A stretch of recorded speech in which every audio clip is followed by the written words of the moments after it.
Indonesia memilih menggunakan vaksin gitu ya, sementara negara-negara Eropa menggunakan natural herd immunity. Oke, nggak apa-apa. Yang penting sekarang kita adalah menjadi negara yang harus terbebas dan menang dari COVID. Dan saya sangat menyarankan, ini yang saya sangat menyarankan nih, kan kita kan presiden negara kita adalah Republik Sontoloyo, jadi Republik Indonesia terkadang kita menyebutnya negara tetangga gitu ya. Jadi kita mengingatkan kepada pejabat saat ini, mbok jangan pakai apa-apa import gitu ya. Satu, masalah COVID ini adalah masalah import gitu ya, dari luar. Kemudian PCR dan antigennya import, kemudian alat-alat kesehatannya import, kemudian masker dan protection disinfektan segala macam mayoritas itu import gitu ya. Kalau ada gelombang ketiga lagi, mudah-mudahan jangan. Masa kita import terus ya, flight capital, ya miskin lah bernegara ini. Sudah sistem bernegaranya saat ini keuangannya cuma 44% uang beredar dari GDP nasional. Bisa dibayangin Singapura 120% uang beredar dari GDP nasionalnya. Korea Selatan, Jepang. Tapi nggak tahu kenapa kita cuma sepertiganya. Waduh, wahai ibu pejabat yang sering dapat prestasi, mohon dijelaskanlah. Jadi kami ini sering nanya gitu ya. Ya kalau kaum New Mind nanti yang berkuasa pasti kita bisa 1:120. Jadi kita naikin 3 kali lipat dari uang beredar pada saat ini. Gimana kita bisa maju kalau uang itu ditahan? Yang kedua adalah pajak lah jangan naik terus. Maksud saya begini loh. Kalau Anda ingin misalnya PPH yang naik dari 10% jadi 12 beberapa itu ya. Kalau Anda dulu kami dapat pendapatan 100 gitu, Anda pajak 10, oke lah. Kemudian Anda naikin jadi 15, tapi kami dapatannya 80 dan Anda nggak ngikut lagi untuk numbuhin. Ya kami juga nggak ikhlas kayaknya ngebayar. Jadi gini lah, kalau memang mau naikin 15%, 20% sekalipun nggak apa-apa. Tapi kalau tahun lalu kami dapat 100, pastikan tahun ini kami dapat 300 gitu. Dengan kebijakan yang Anda mendukung dunia kerja atau dunia UKM. UKM itu paling menderita pada saat ini, entah bagaimana. Nomor satu ya, kalau mau maju kita semua tahu rule of thumb-nya untuk maju negara itu sangat sederhana, yaitu kredit selalu tumbuh di atas 15% setiap tahunnya daripada tahun belakangan. Jadi kalau tahun lalu 100 ya tahun ini 115. Minimum dengan naiknya 15% dari kredit tadi, negara naik 7%. Kalau sekarang jangankan 4%, 5% naik. Jadi kalau growth-nya cuma 2% malah minus itu ya wajar karena uang terlalu ketat. Dan apa sih susahnya Anda untuk memprinting money berbasis production gitu loh. Kita udah ingatkan berkali-kali dari 2016 Bosman Sontoloyo ini mengingatkan MMT itu Modern Monetary Theory yang digagas oleh Michael Hudson itu bukan isapan jempol. Kita cuma beda mazhab aja. Anda Keynesian, kita post Keynesian. China pakai sudah dari tahun 89. Amerika pakai dari tahun 71 printing money itu. Terus negara Eropa, negara Jerman pakai semua. Ini untuk menyelesaikan masalah COVID ini ya Tiongkok pun melakukan printing money saat ini. Dan kok kita malah minjem sih? Aduh, gimana sih? 6.500 triliun loh. Itu bunganya aja udah hampir 3.300 triliun. 300 triliun kalau buat beli obat itu selesai masalahnya, gratis semua, PCR gratis, antigen gratis. Kalau PCR-nya bayar, antigennya bayar, gimana kita mau travel?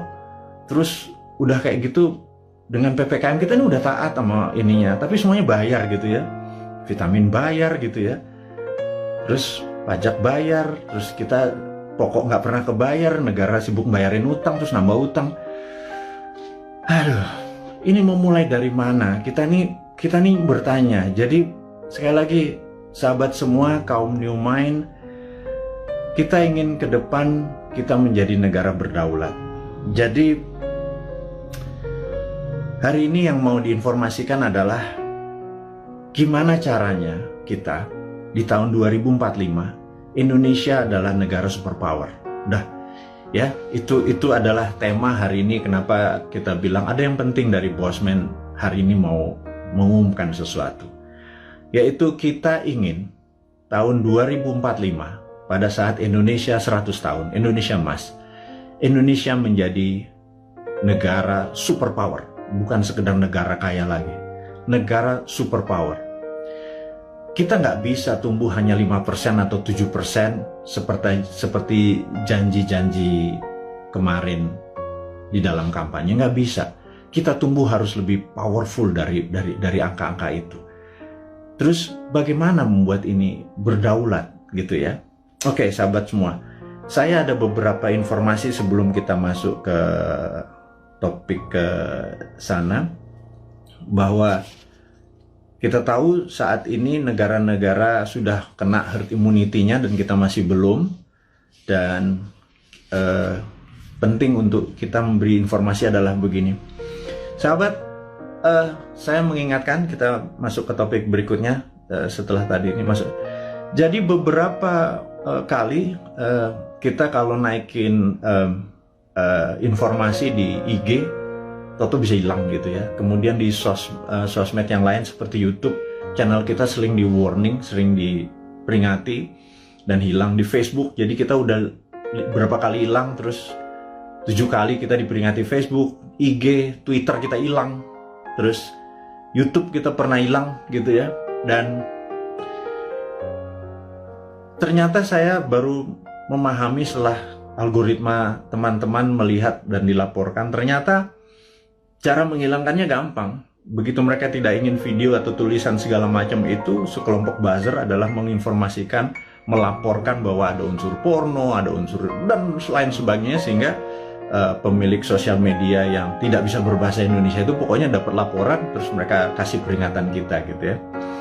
Agaknya ide-ide kita ini sudah mulai menakutkan baik globalis di internasional ataupun pemikiran bernegara, padahal kita tidak berniat untuk revolusi, berkudeta.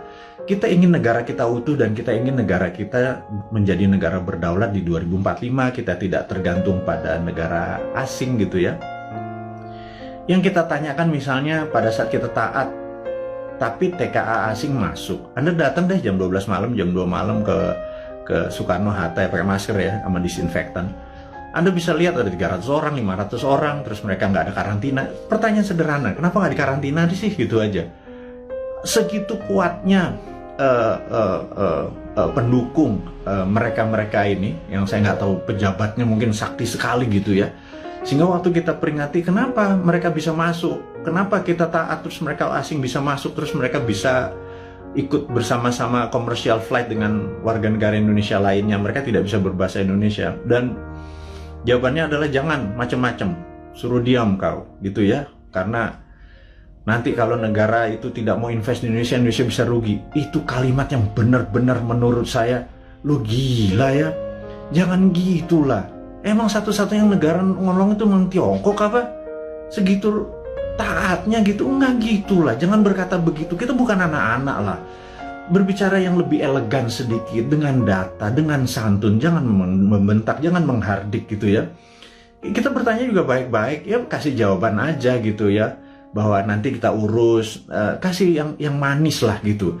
Kita udah capek saling bentak, saling curiga gitu, udah capek gitu. Bernegara elegan sedikit, statement lah, jadi negarawan lah. Jangan jadi pedagang, mau ada cuan, ada untung segala macam gitu ya. Ya lu untung, gua kagak gitu ya, apalagi rakyat gitu ya.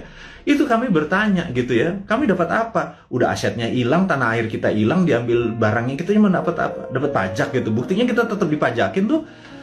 Terus apa? Dari apa untungnya gitu ya? Terangin aja, ini untungnya segini. Kalau kita yang tahu adalah aset kita hilang, nikel kita gone, digantikan dengan apa gitu. 20 tahun lagi, Anda ingat, saya pernah ke Nauru. Nauru tuh negara menarik. Dulu dia penghasil P2O5 atau fosfat. Wah, kayanya bukan main. Tapi beberapa 20 tahun yang lalu Nauru kehilangan fosfatnya karena dikeduk habis.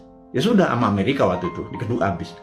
Negaranya miskin, hidupnya tinggal dari pariwisata aja saat ini. Naurunya kehilangan asetnya. Anak cucunya cuma bilang, oh dulu kita menghasil fosfat ya, gitu ya. Jangan sampai anak cucu kita bilang, Eyang, dulu Indonesia menghasil nikel ya? Nikelnya di mana ya? Tahu, kita dapat apa waktu nikel itu dijual? Nggak dapat apa-apa, kita dapat virus gitu ya. Hal itu kan susah kalau kita dijawab sama cucu cicit kita bertanya hal-hal seperti begitu gitu. Jadi kita tanya balik, kalau memang hanya didapat nikel itu kalau bisa atau produk-produk alam itu sumber daya alam. Kalau kita percaya MMT, Modern Monetary Theory, maka sumber daya alam itu bukan sebagai alat komoditi atau alat dagang, tetapi sebagai alat tawar. Jadi keuntungannya itu bukan hanya dari jualan, tetapi ada benefit lagi. Jadi di atas financial benefit, sekali lagi, di atas Anda para pejabat sekarang tuh apa-apa kan financial benefit. Kita dapat untung, selalu untung dan cuan gitu ya. Cara bernegara segitu kesannya kayak anak TK gitu ya. Karena kalau cara bernegara di atas keuntungan materi itu ada namanya humanitarian benefit, keuntungan atas nama kemanusiaan. Terus ada namanya nasionalis, keuntungan untuk negara gitu ya. Bukan hanya keuntungan sekedar dari pajak, dari dagang, dari selisih jual beli gitu ya. Tapi humanitarian, atas kemanusiaannya. Anak cucu kita masih benefit gitu ya. Nah, kalau kita pakai SWF, Sovereign Wealth Fund, itu asetnya masih di situ. Nikel kita masih di situ. Nah, kita mendapatkan funding dari situ untuk membangun sektor yang lain. Jadi dana yang masuk itu untuk membangun apa? Kok kita masih ngutang? Saya bingung sekali. BUMN rugi, kita masih ngutang, aset kita hilang. Kami hanya bertanya loh ya, ini bukan ngomong terus yang dihardik lagi gitu ya. Ini hanya bertanya. Kami ini gelisah Pak. Kami ini ingin menjadi negara berdaulat dan kami ingin terbukalah. Karena kalian tidak berbicara selama PPKM ini, ya sudahlah. Kami aja lah yang muda-muda ini yang punya ide new mind ini yang berbicara. Tuh oposisi juga nggak bicara juga. Kalaupun mereka bicara juga nggak ada solusinya. Beda kalau new mind itu selain berbicara mengkritik ada solusi-solusinya. Itulah membuktikan bahwa kita ini NKRI garis lucu, bukan garis lurus lagi gitu. Di atas lurus itu lucu gitu ya. Karena semuanya jadi seru, jadi lucu, jadi fun gitu.